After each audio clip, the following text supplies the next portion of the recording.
নিভে গেছে আগুন, কিন্তু নেভেনি ক্ষুধার আগুন। রান্নাঘরের চুলা যেখানে জ্বলত জীবনের ছন্দ, আজ সেখানে শুধু শূন্যতা। এলপিজি গ্যাসের সংকট এখন শুধু জ্বালানি নয়, এটি টিকে থাকার লড়াইও বটে। বিইআরসি যেখানে দাম নির্ধারণ করছেন ১৩০৫ টাকায়, সেখানে বাজারে সেই গ্যাস বিক্রি হচ্ছে ২৩০০ থেকে ২৬০০ টাকায়। এই আগুনে পুড়ছে মধ্যবিত্তের স্বপ্ন, পুড়ছে দারিদ্র্যের শেষ ভরসাও।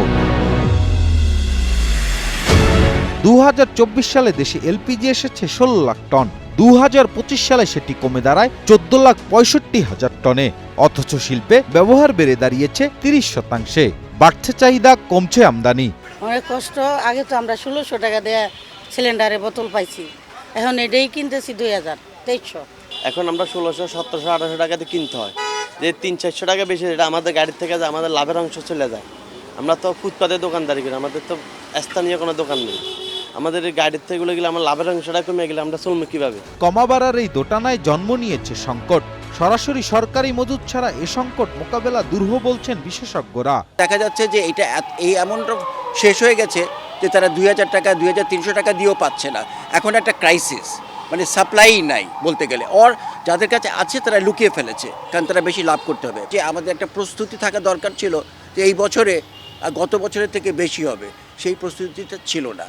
কিন্তু দেখা যাচ্ছে এখন যে এটা এখন এমন অবস্থায় দাঁড়ায় গেছে সরকারকে এই এলপিজির সাপ্লাইয়ে ঢুকতে হবে। চলমান এলপিজি সংকটের জন্য আমদানি জটিলতাকে দায়ী করলেন লোয়াবের সহসভাপতি। সোজা দাগে আন্তর্জাতিক পর্যায়ে আমরা কিন্তু বৈশ্বিক বাণিজ্যের সাথে ইনভলভ, আমাদের চেইন কিন্তু ইন্টারন্যাশনাল সাপ্লাই চেনের সাথে রিলেটেড। বুঝতে হবে এই সাপ্লাই চেনে যদি কোনো জায়গায় ইন্টারাপ্ট হয়, কালকে যদি মার্কিন যুক্তরাষ্ট্রের সাথে ইরানের কোনো রকম যদি দ্বন্দ্ব বাঁধে, কিংবা ইসরায়েলের সাথে যদি ইরানের দ্বন্দ্ব বাঁধে, তাহলে কিন্তু এলপিজি সাপ্লাইয়ের কিন্তু একটা চ্যালেঞ্জ আসবে।